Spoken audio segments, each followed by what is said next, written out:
Training camp is supposed to be messy. It's supposed to be raw, experimental, imperfect. That's the whole point. But when one side of the ball looks like it's stuck in neutral from day one, people start paying attention. And right now, that spotlight is burning straight through the Steelers' offense. Not because it's supposed to be perfect already, far from it, but because at the very least, you want to see something. A spark, a rhythm, a sign that things are starting to click. But after days at St. Vincent College, the offense isn't just struggling. It looks lost. The defense is flying, which is a good thing, don't get me wrong. But if you're watching with a trained eye, it's hard not to notice where the breakdowns are coming from. And spoiler, it's not just one place. There's a lot of heat right now on the offensive line, and that's fair. But let's not pretend this is only about the big men up front, because what's really happening is a systemic failure, and it starts on the edges.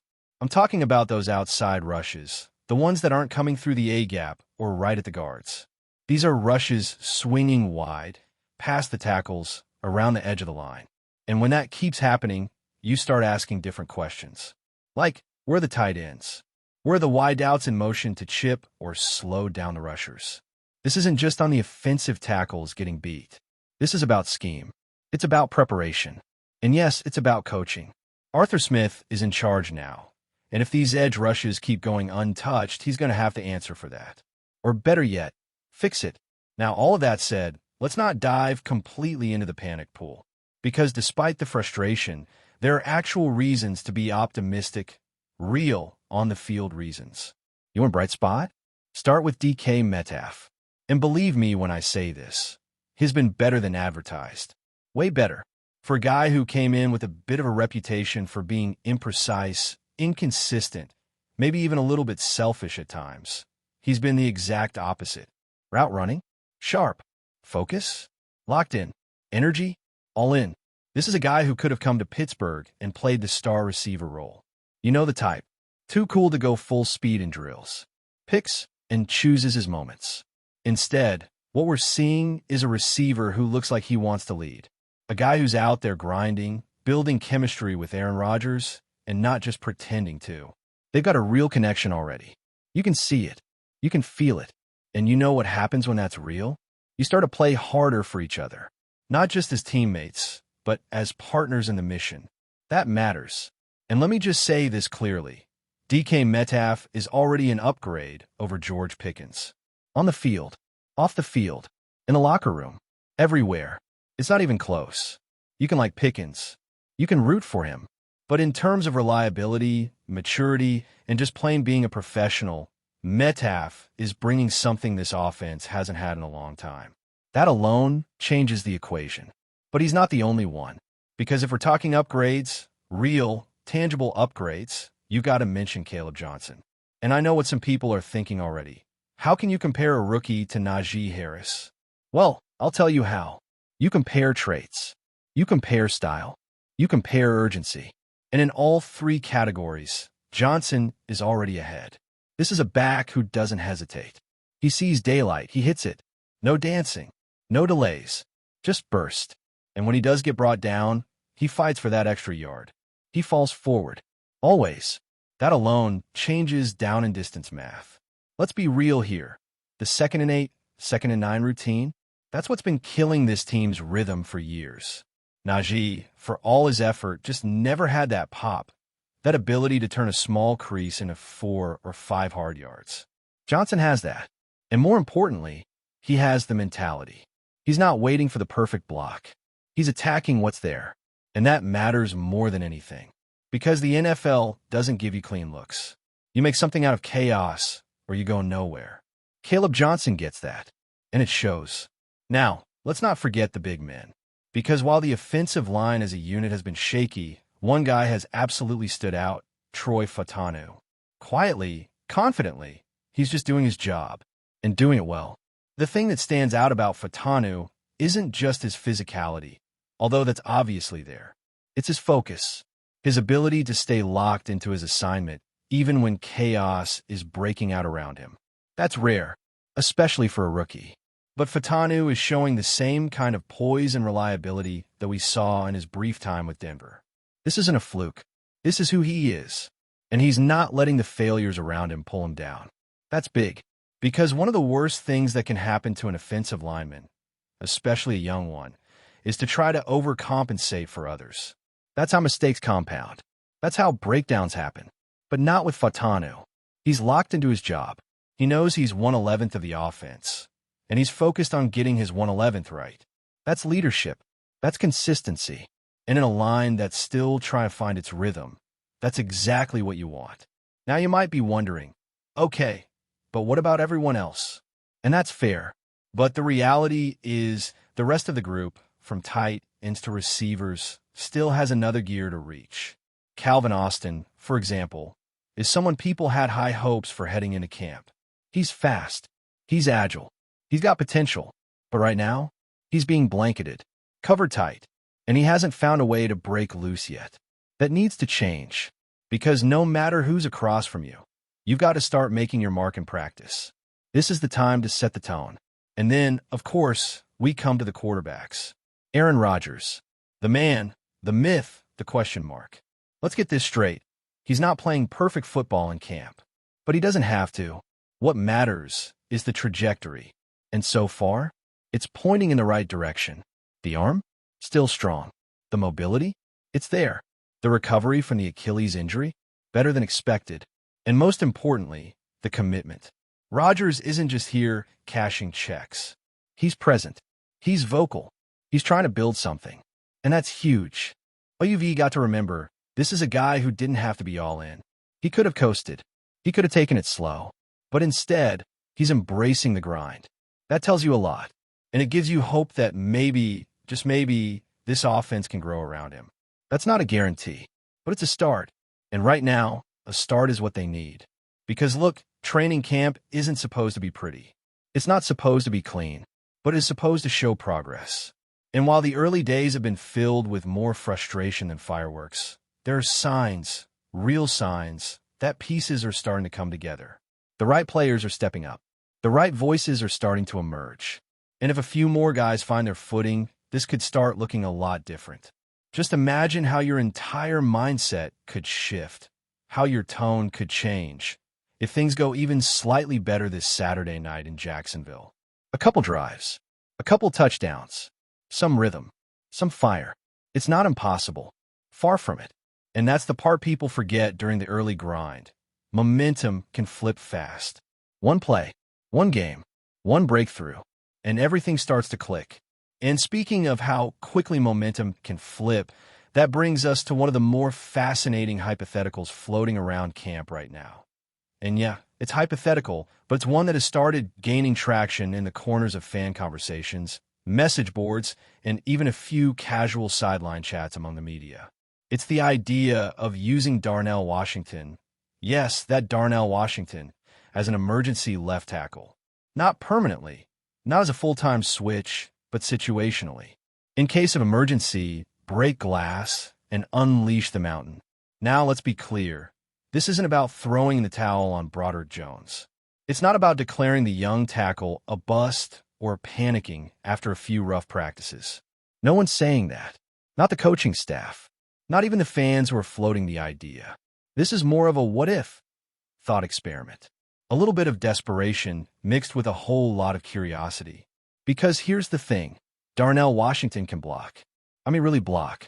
And not just in that pretty good for a tight end way. He's got the kind of strength and technique that makes grown men disappear in one-on-ones. Watch him up close, and you'll see defensive linemen who normally get home with ease bounce off him like they hit a wall. It's almost comical. He doesn't just engage. He absorbs. He erases. And what makes the idea even more interesting is that Darnell himself wouldn't blink. This isn't some Devo player who's going to get in his feelings about changing roles. He'd do it in a heartbeat. You want him to line up a tackle? He'll do it. You want him to block 50 times a game? Fine. He'll do that too.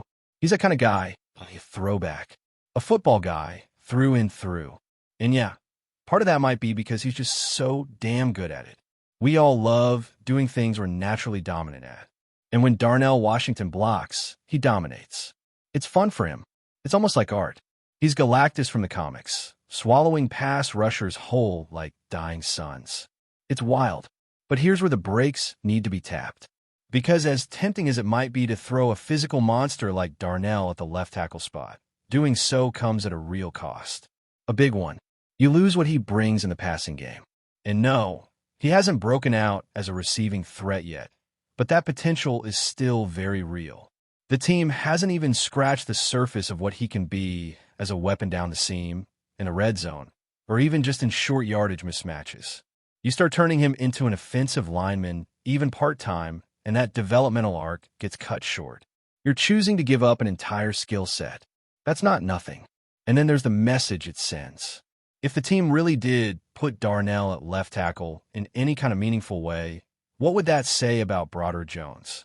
About the guy you traded up for in the first round to be the blindside protector of the future? Are we already closing the book on that project just because he's having a rocky start? It's his third year in the NFL, yes, but it's also his first real shot at playing his natural position. You pull the plug now, and you're essentially declaring that the plan failed. That's not just a personnel decision. It's a philosophical one, a public one, and it could have ripple effects across the locker room. Now, if we frame this the way it was originally intended, as a break glass in case of emergency situation, then sure, it starts to make a little more sense. Because every team needs contingencies. Every coach needs a plan C tucked in their back pocket, especially in the trenches where injuries and underperformance can wreck a season in a matter of quarters. Having Darnell ready to go as an absolute last resort, that's just good planning. It doesn't mean you want to go there. But if the wheels fall off, yeah, you might need a body who can hold his own on the left side for a few series. And if that body is 6'7", 275 pounds with a wingspan that belongs in aviation, even better. But ideally, you never get to that point. Ideally, the offensive line stabilizes. Ideally, Broderick Jones locks in.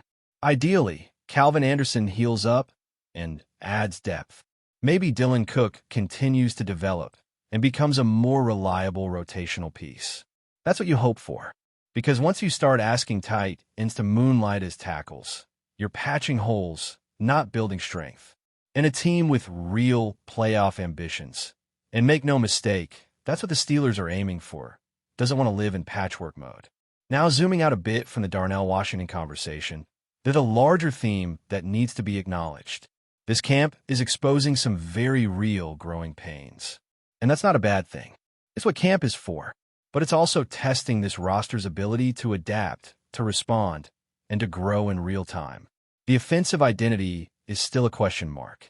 Aaron Rodgers is still figuring out who he trusts. The line is still figuring out how to communicate. And the coaching staff is still figuring out who's ready and who's not. That's a process. A messy, frustrating, sometimes ugly process. But it's necessary. But before we dive in, don't forget to subscribe to Steelers Nation Central and hit the like button on this video. Your support helps us keep bringing you the latest updates on the Pittsburgh Steelers. And don't forget to share your thoughts on the news in the comments below. In an unprecedented move that has sent shockwaves through the NFL community, Arch Manning, the highly anticipated quarterback prodigy, has officially signed with the Pittsburgh Steelers, instantly taking the reins as the franchise's new leader. This signing is monumental not only because of Manning's illustrious football lineage, but also due to the Steelers' storied history and their recent struggles to find a consistent quarterback. Arch Manning, nephew of legendary quarterbacks Peyton and Eli Manning, has been the subject of intense speculation since his high school days, hailed as a generational talent destined for greatness. His decision to join the Steelers, a team renowned for its passionate fan base, iconic black and gold colors, and 6 Super Bowl championships, signals a new era for the franchise. The Steelers have been seeking a franchise quarterback to restore their dominance, and Manning's arrival promises to reinvigorate the team and its supporters. His exceptional arm strength, accuracy, and football IQ were all on display throughout his college career, making him one of the most coveted prospects in recent history. Analysts are already speculating about the immediate impact Manning will have on the Steelers' offensive strategy, with many believing his dynamic playing style could transform the team into a Super Bowl contender once again. The signing of Arch Manning by the Pittsburgh Steelers marks a strategic pivot for a franchise that has long been synonymous with defensive prowess and legendary linebackers rather than quarterback brilliance. The Steelers' last decade has seen numerous attempts to stabilize the quarterback position, with mixed results that failed to satisfy their championship aspirations. Manning's entry into this environment is a breath of fresh air, bringing a rare combination of youth, pedigree, and proven talent that could address one of the franchise's most glaring weaknesses. Coaches and team executives are reportedly ecstatic about the possibilities Manning brings, envisioning an offense that can stretch the field vertically while maintaining a strong running game tradition. Manning's ability to read defenses and make quick decisions under pressure aligns perfectly with the Steelers' aggressive and disciplined approach. Moreover, his leadership qualities, often praised by his college coaches and teammates, suggest he will quickly earn the respect and trust of the locker room. As the Steelers prepare for the upcoming season, the excitement surrounding Manning's debut has already sparked a surge in ticket sales and merchandise, signaling that the fan base is ready to rally behind their new franchise quarterback and embrace a hopeful future. The impact of Arch Manning's arrival in Pittsburgh goes beyond the football field, resonating deeply with the cultural and emotional identity of the Steelers and their supporters. The franchise has always been more than just a team. It embodies the working-class ethos of Pittsburgh, a city known for its resilience, hard work, and unwavering loyalty. Manning's commitment to the Steelers represents a fusion of tradition and innovation, bridging the gap between the past and the future. The legacy of the Manning family, synonymous with football excellence, adds an extra layer of significance to this signing, as Pittsburgh hopes to capitalize on this talent to restore its once dominant status in the NFL. Fans and commentators alike are drawing parallels to the franchise's golden eras, hoping Manning can replicate or even surpass the achievements of legendary Steelers quarterbacks like Terry Bradshaw and Ben Roethlisberger. The media frenzy surrounding this news has elevated the team's profile nationally and internationally, attracting attention from casual viewers and diehard fans alike. Arch Manning's journey from college phenom to NFL leader will be closely watched and scrutinized, but the initial optimism within Pittsburgh suggests that the city's football heart beats stronger with this new quarterback at the helm. From a tactical perspective, the acquisition of Arch Manning is expected to revolutionize the Steelers' offensive schemes and invigorate their overall game plan.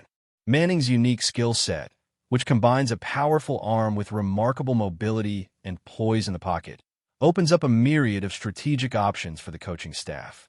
The Steelers have traditionally relied on a strong running game, but with Manning's capabilities, they could diversify their attack with complex passing routes and quicker decision-making.